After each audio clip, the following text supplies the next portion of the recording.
Hello everybody, welcome to another Bet Carter with me, Daryl Carter from RacingTips.com. Christmas is almost here, the big action's just round the corner. Boxing Day is going to be unbelievable, I cannot wait.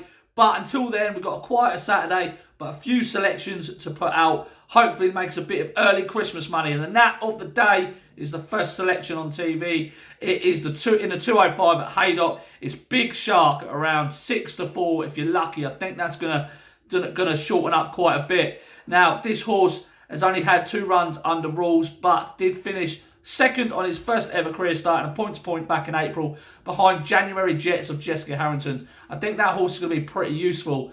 But the Big Shark made his rules debut at Worcester and came out a winner by 1.5 lengths over a horse called One for the Team, who was well supported on the day.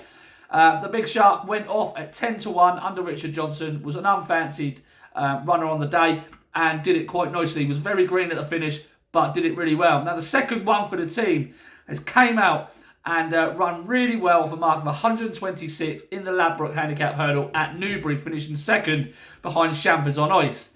That was a really good run. Now, Champers on Ice then went out next time and finished third at Cheltenham behind Goodbye Dancer of Fergal O'Brien's, who is well handicapped, as we all know now. But that is some really strong handicap form, especially for a debutant. He looked really good that day.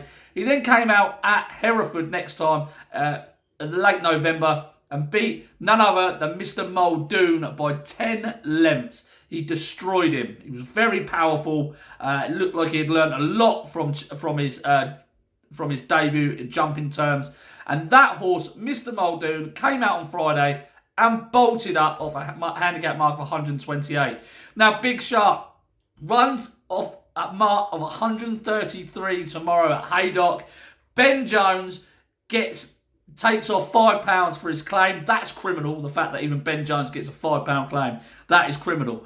So, the Big Shark should be a good thing for Christmas. Don't go mad, but it should be a good thing for Christmas in the 205 at Haydock. Action everywhere else, all over the place. Where are we going next? In the 240 at Haydock, I'm going to take a bit of a chance on a horse called Orchardstown Cross. I'm going to forgive him his run at Ascot, where he finished 10th and 13 behind Militarian. Just race won't run to suit that day. They didn't go a very hard gallop and it favoured all the leaders.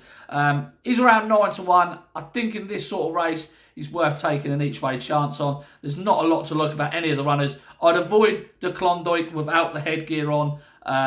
This is his third run this season without the headgear on, so he might be being handicapped. Let's keep an eye on that. Over at Ascot, if Ascot goes ahead, it's going to be a very good card. But in the 3 o'clock at Ascot, I'm going to put 2 horses up in one race. Now, I think you're getting value for these 2 horses. You're getting about 4-1 about the 2. So, Kildesart for Ben Pauling, who has just turned the corner. I wouldn't worry about the yards form.